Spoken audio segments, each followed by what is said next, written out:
The bacon was still sizzling when Park Ranger Maria Santos arrived at the Henderson family's campsite in Cascade National Forest. Coffee steamed in 4 mugs arranged around a picnic table, and camping chairs were positioned as if the family had just stepped away for a moment. But Tom, Sarah, Jessica, and Michael Henderson had been missing for 12 hours, and the scene looked like they had vanished mid-bite, leaving behind a breakfast that would never be finished, and a mystery that would consume investigators for years. But 3 years later, when 8-year-old Emma Walsh found their driver's licenses taped under a picnic table 200 miles away, she also found something that would make investigators' blood run cold. Inside that same plastic bag was a photograph of Emma herself, taken just hours earlier while she was playing at their campsite. A photograph that no one in her family had taken, shot by someone who had been watching them from the shadows.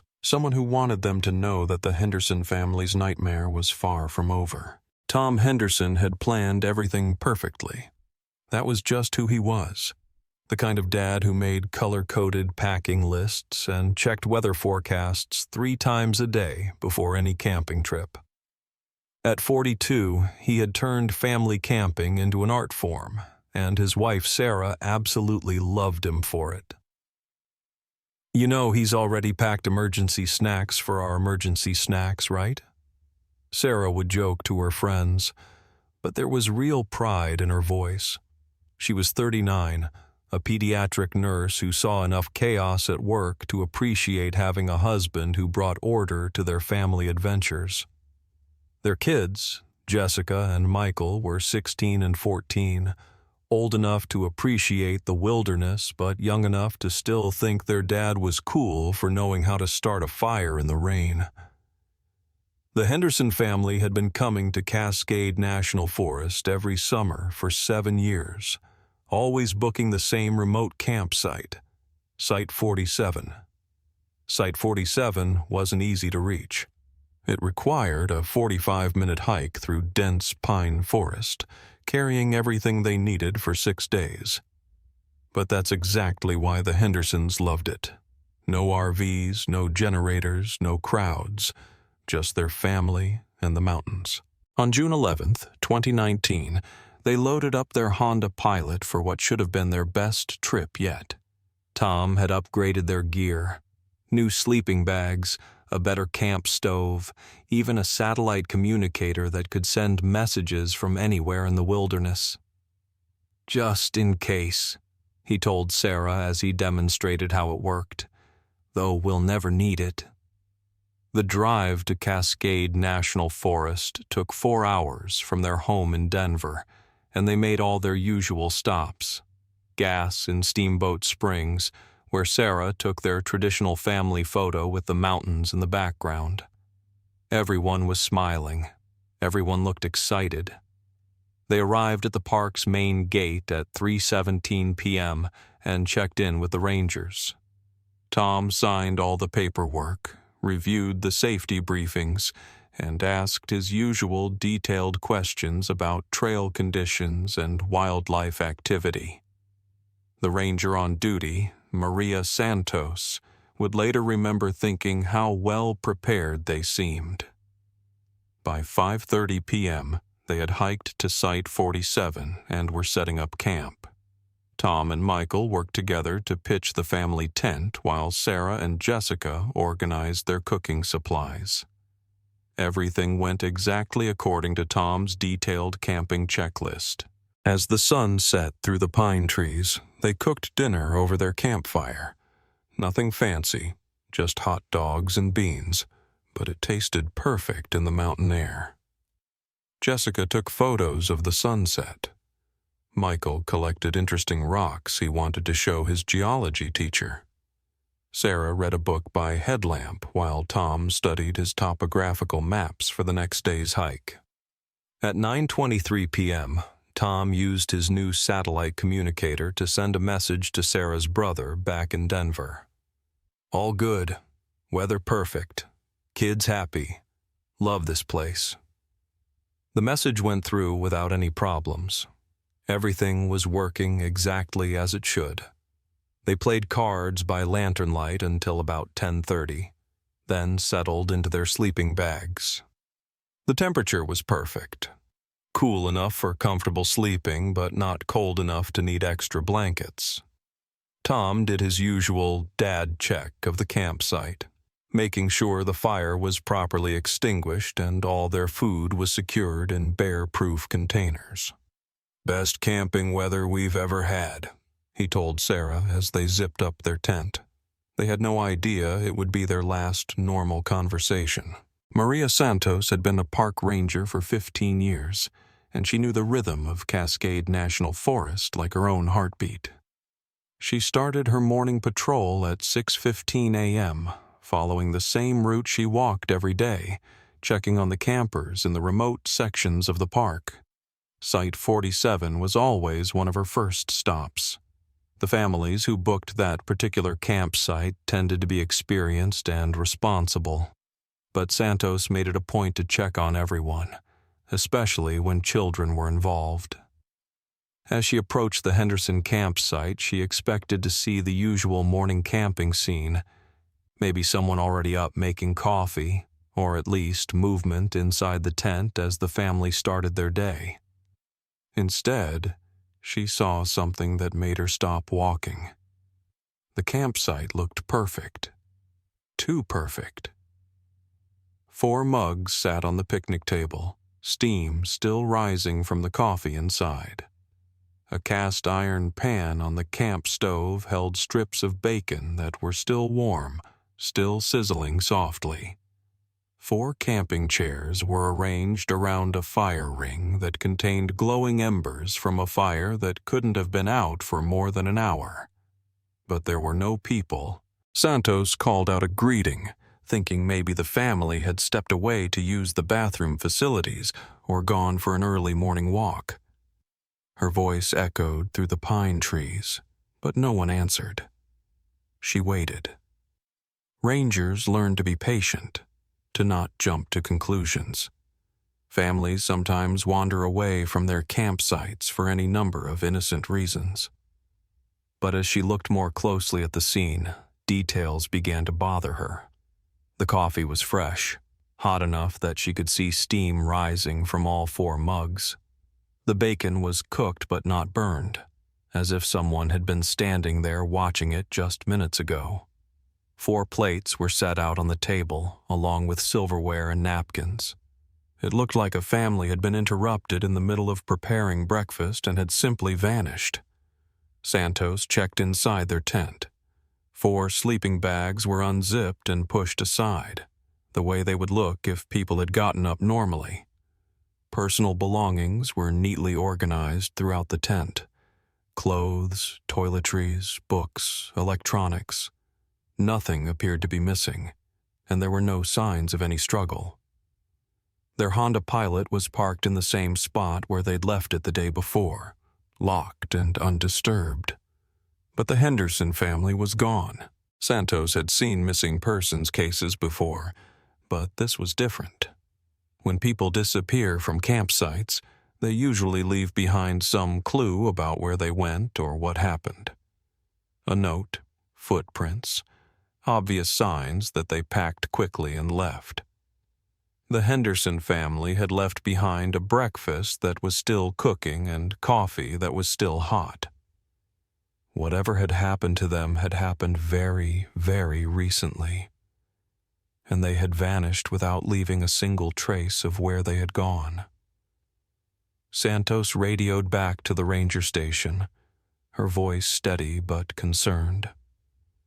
"I need backup at Site 47.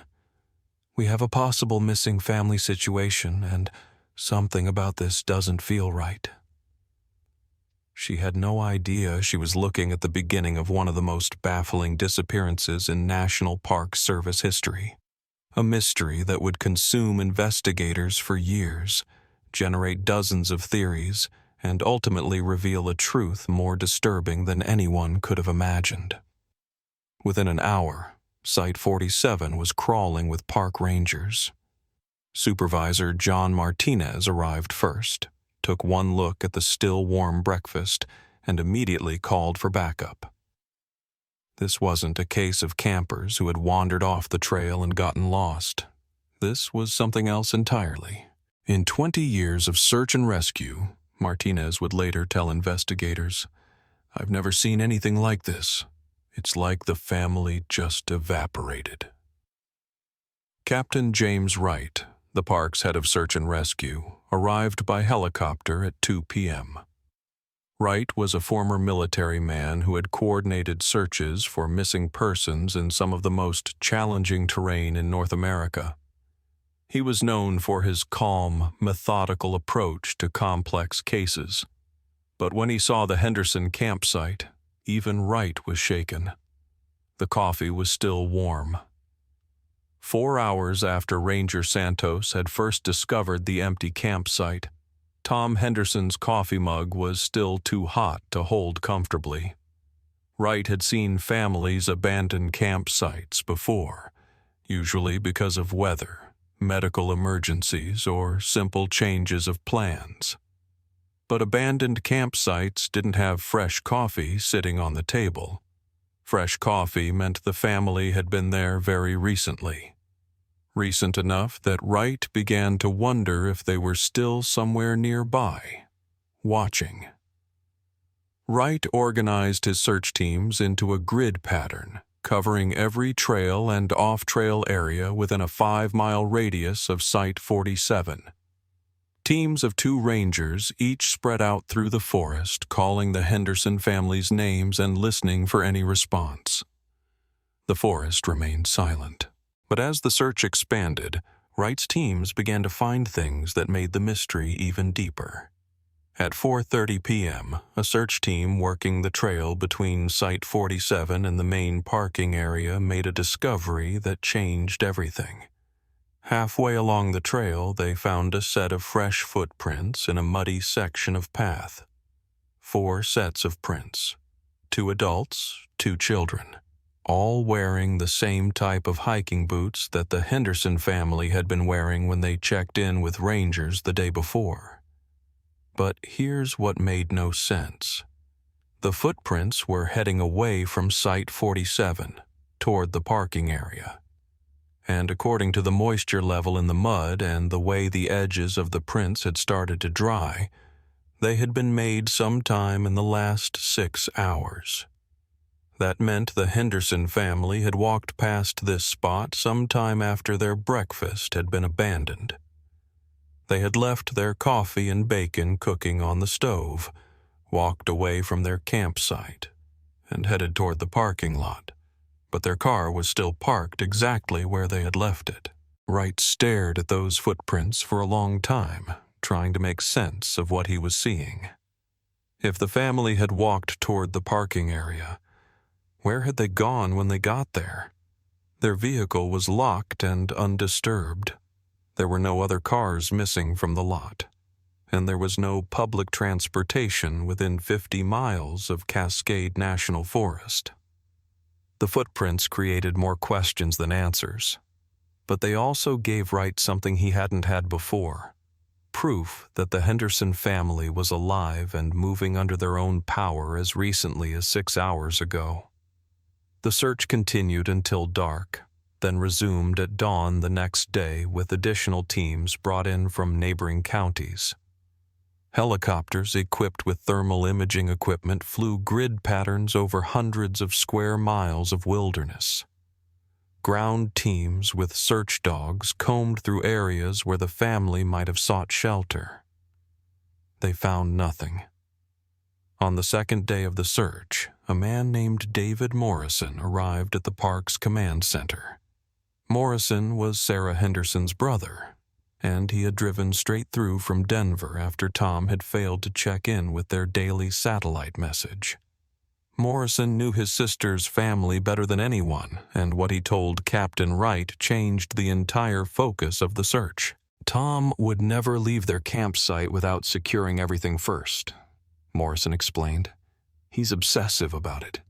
Even if there was a medical emergency, he would take 30 seconds to turn off the camp stove and put away the food, and he would never, ever leave without taking their emergency gear. Wright had wondered about that himself. The satellite communicator was missing from the campsite, along with their first aid kit and emergency radio.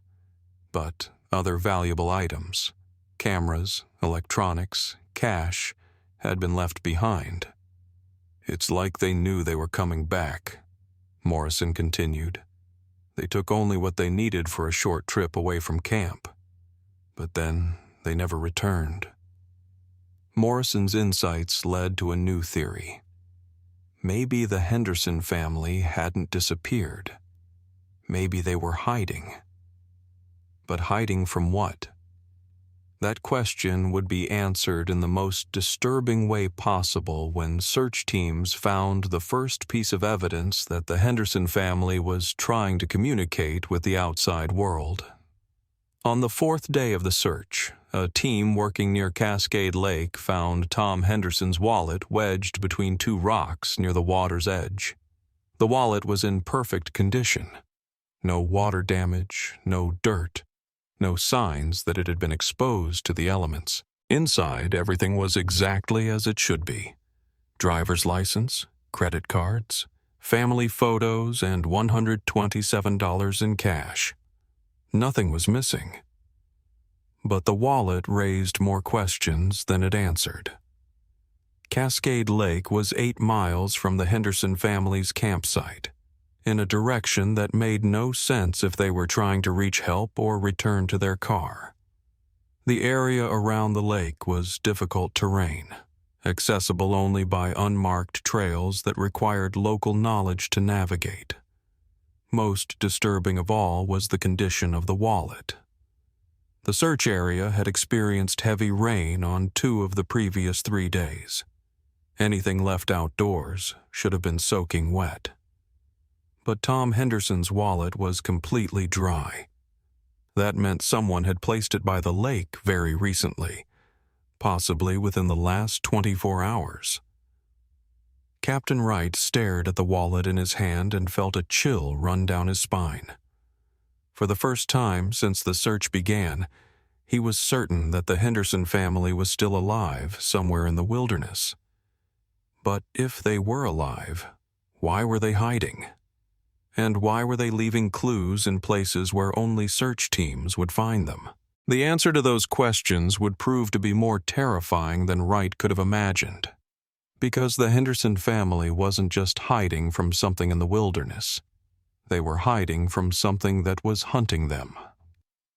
Captain Wright had barely finished examining Tom Henderson's wallet when his radio crackled to life. Another search team, working 5 miles east of Cascade Lake, had found something that would make the mystery even deeper. Sarah Henderson's hospital ID badge was hanging from a pine branch 7 feet off the ground, positioned perfectly for anyone walking the trail below to see it. Just like Tom's wallet, the badge was in pristine condition. No weathering, no dirt, no sign that it had been hanging in the forest for days. The plastic was clean, the attached lanyard looked new, and the printed information was crisp and clear. But unlike the wallet, which could have been accidentally dropped, Sarah's badge had been deliberately placed where searchers would find it. Wright stared up at that badge, his mind racing. Someone had climbed up to that branch, hung the badge carefully in place, and disappeared back into the forest without leaving a single footprint or broken twig behind. The message was clear. The Henderson family was alive, and they were trying to communicate with the search teams. But why couldn't they just come home? The answer came when FBI technical specialists finally managed to extract data from Tom Henderson's satellite communicator. The device had been programmed to automatically log all transmission attempts, even failed ones. What they found sent chills through the entire investigation team. At 3:47 a.m. on June 12th, just hours before Ranger Santos discovered the empty campsite, Tom Henderson had tried to send an emergency message. The transmission had failed due to poor satellite coverage, but the device had recorded his attempt. "Something wrong here. Taking kids to..." The message cut off mid-sentence. FBI agent Diana Foster, who had been called in to coordinate the federal investigation, read that partial message over and over again. Those 7 words told a story that was both hopeful and terrifying. Tom Henderson had been conscious and coherent enough to operate his satellite communicator at 3:47 a.m. He had recognized that something was wrong, and he had been trying to take his children somewhere safe. But what had prevented him from finishing that message? And where had he been trying to take Jessica and Michael? Foster's team worked with satellite communication experts to understand exactly what had happened. The Garmin InReach device Tom was using was designed to work in remote areas, but it needed a relatively clear view of the sky to connect with satellites. The fact that the message had failed suggested that Tom had been in a location with limited satellite visibility when he tried to send it, somewhere with thick tree cover or possibly underground. But here's what made Foster's blood run cold. Site 47 was located in an area where satellite communication should have worked perfectly. If Tom Henderson had been at his family's campsite when he tried to send that message, it should have gone through without any problems. That meant by 3:47 a.m., the Henderson family was no longer at their registered campsite. They had been somewhere else, somewhere hidden. Foster expanded the search to include criminal investigators who specialized in organized crime and human trafficking. The possibility that the Henderson family had stumbled onto illegal activity in the remote areas of Cascade National Forest was becoming harder to ignore. But as the investigation deepened, Foster began to notice something that made her question everything about the case. Information about the search was leaking. Details that should have been known only to law enforcement were showing up in local news reports within hours of being discovered. Search grid patterns that were supposed to be confidential were somehow being anticipated. Areas that teams planned to search the next day were often found to have been recently disturbed by unknown visitors.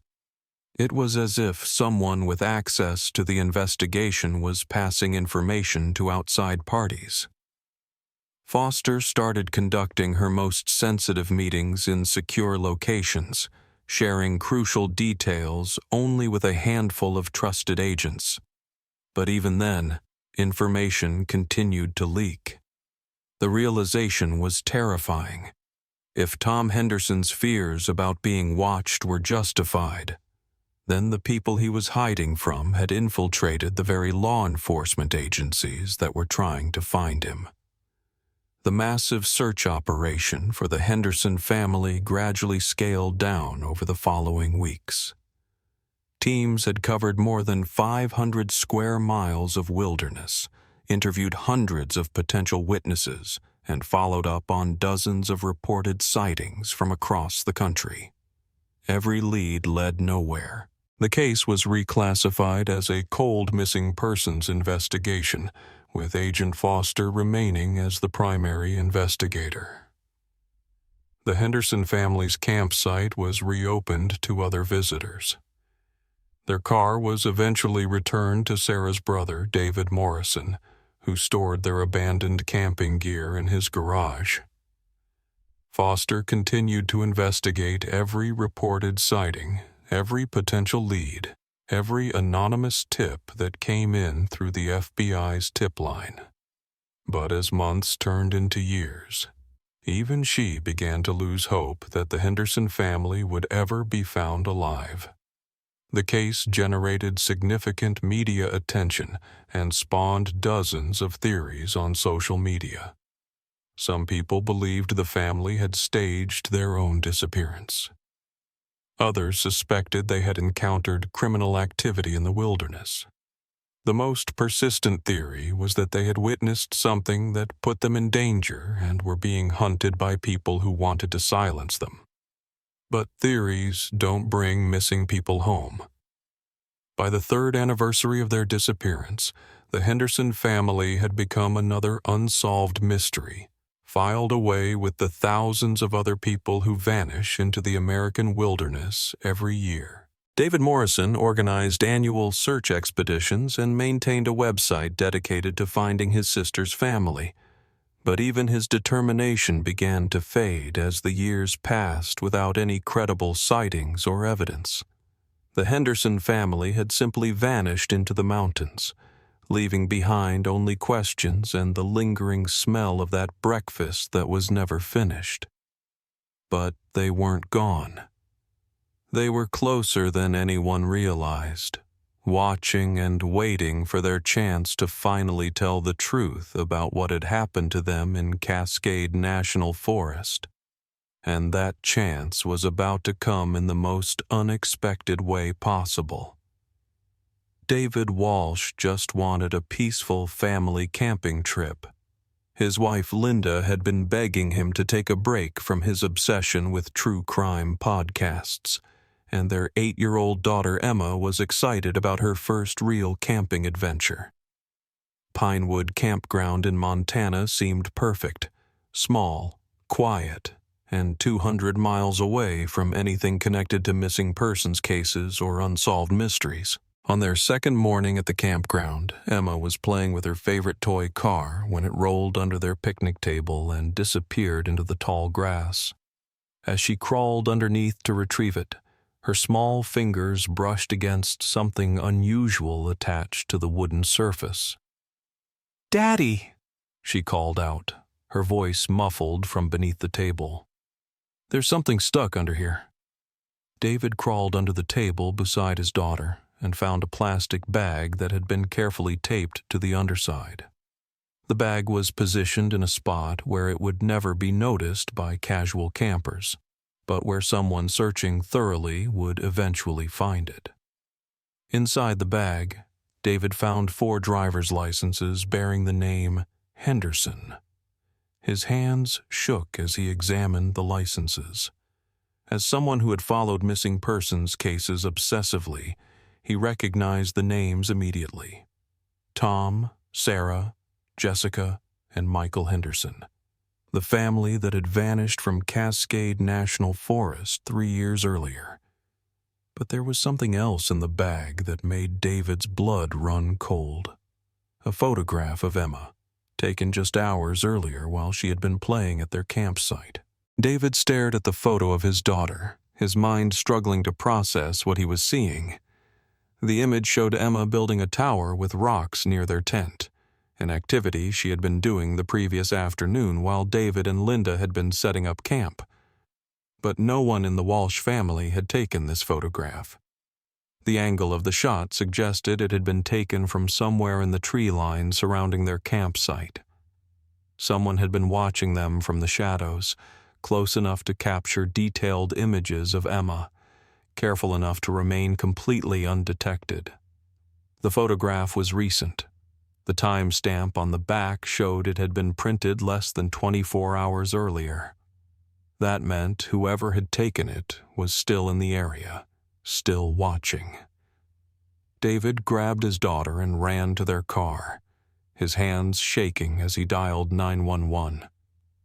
Within minutes, local law enforcement arrived at Pinewood Campground, followed shortly by FBI agents who had been alerted about the Henderson connection. Agent Diana Foster arrived by helicopter that afternoon, bringing with her the same sense of urgency that had driven the original search 3 years earlier. Foster examined the contents of the plastic bag with the help of FBI forensics specialists. The driver's licenses were genuine, the same ones that had been reported missing with the Henderson family. But the photograph of Emma Walsh changed everything about the case. The image had been taken with professional equipment and printed on high-quality photo paper. This wasn't the work of someone living rough in the wilderness. Whoever had taken the picture had access to sophisticated camera equipment and professional printing services. But the most disturbing aspect of the photograph was what it represented. Proof that the Henderson family, or someone connected to their disappearance, was actively monitoring other families who came to camp in the area. Foster's investigation revealed that the Walsh family wasn't the first to be watched. Over the previous 3 years, several families camping in remote areas of Montana, Wyoming, and Colorado had reported strange incidents. The feeling of being watched, items moved around their campsites overnight, and unexplained sounds in the forest. Most families had dismissed these incidents as imagination or natural wildlife activity, but Foster began to see a pattern that suggested organized surveillance. Someone was watching families who fit a specific profile: parents with children, camping in remote areas, following similar patterns to the Henderson family's 2019 trip. The photograph of Emma Walsh provided forensic specialists with something they had never had before: recent physical evidence connected to the Henderson case. DNA analysis of the plastic bag revealed traces of genetic material from all 4 members of the Henderson family, confirming that they had handled the bag recently.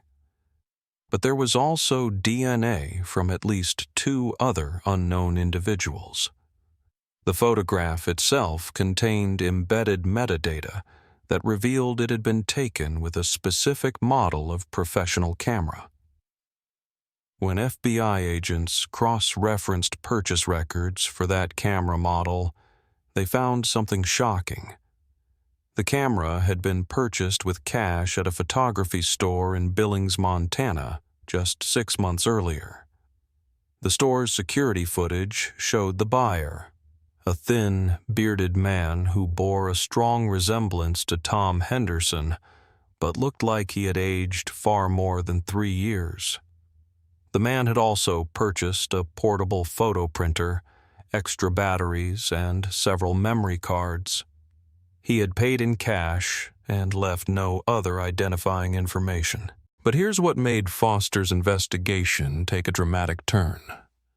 The photography store was located less than 50 miles from 3 different campgrounds where families had reported being watched over the previous year.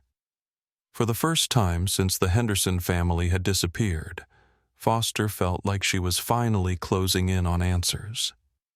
Foster's team analyzed the pattern of surveillance incidents and identified several campgrounds where families matching the Henderson profile were likely to visit in the coming weeks. They set up covert surveillance operations at 5 different locations, hoping to catch whoever was watching these families. The plan was simple but dangerous. Use law enforcement families as bait to draw out whoever was behind the surveillance operation.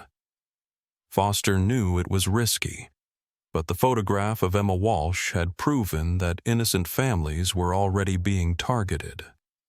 The only way to protect them was to find out who was doing the watching and why.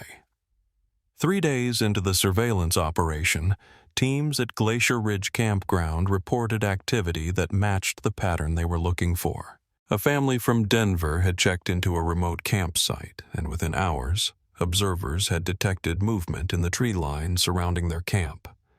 Someone was watching them, just as they had watched the Walsh family. Foster gave the order to move in. What her teams found in those woods would finally answer the question that had haunted the investigation for 3 years. What had really happened to the Henderson family in Cascade National Forest? But the truth would prove to be more disturbing than anyone had imagined. Agent Foster's team moved through the forest surrounding Glacier Ridge Campground with practiced silence.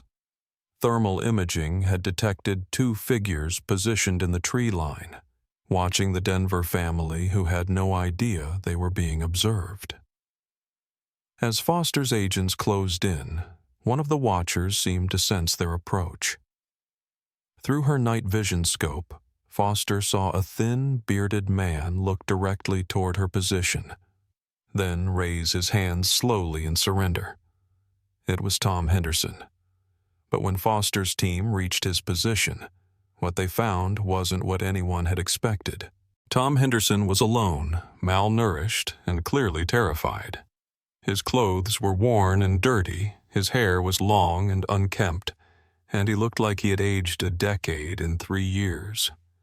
But most disturbing of all was the expression in his eyes, the haunted look of someone who had been running from something for a very long time. "Where are Sarah and the kids?" Foster demanded as her agent secured the area. Tom's answer would shatter everything the investigation had assumed about the Henderson family disappearance. "They're safe," he whispered, never taking his eyes off the forest around them. "But they can't come home. None of us can ever come home." Over the next several hours, in a secure location away from Glacier Ridge Campground, Tom Henderson told Agent Foster a story that seemed impossible to believe. On the night they disappeared from Site 47, the Henderson family had been awakened by sounds outside their tent. When Tom investigated, he found armed men surrounding their campsite, men who were using the remote areas of Cascade National Forest for activities that couldn't be conducted anywhere else. "They told us we had seen too much," Tom explained, his voice barely above a whisper. "They said we could disappear voluntarily or they would make us disappear permanently. They gave us 30 minutes to gather essential items and follow them away from our campsite." The men had connections throughout law enforcement and park services. They knew about search operations before they began. They had access to communication networks and surveillance equipment. They could track anyone who tried to help the Henderson family. For 3 years, Tom, Sarah, Jessica, and Michael had been living as fugitives, moving constantly through remote areas of the Rocky Mountains, never staying in one place long enough to be found. They survived using Tom's wilderness skills and Sarah's medical knowledge, but they had been forced to live like ghosts. "Why were you watching other families?" Foster asked. Tom's answer was heartbreaking. "To protect them. We've been trying to identify families who might stumble onto the same thing we did. When we find them, we try to warn them without revealing ourselves. The photograph was supposed to scare the Walsh family into leaving the area." Foster's investigation into Tom Henderson's claims revealed disturbing evidence of organized criminal activity in remote wilderness areas across multiple states. But the people Tom described seemed to have vanished as completely as his family had 3 years earlier. Most troubling of all, Foster discovered that information about her investigation continued to leak to unknown parties, even after Tom's capture. Someone within law enforcement was still passing details to the very people the Henderson family was hiding from. Tom Henderson was taken into protective custody, but within 48 hours, he had escaped from federal protection.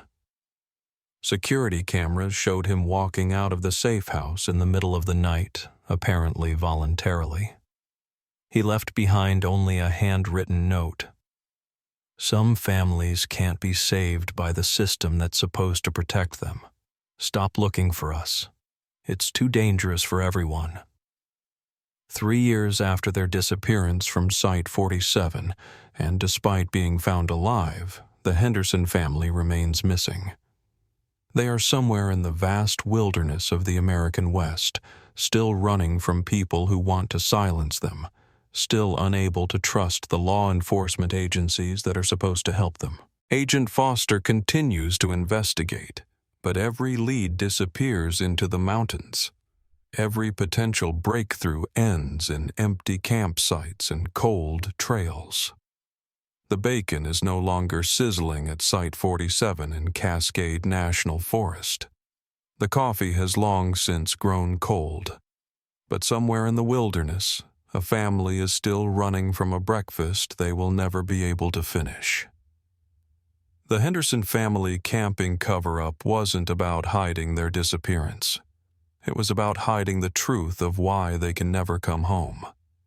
And that truth remains buried somewhere in the mountains, along with the people who are still searching for a way back to the world they left behind.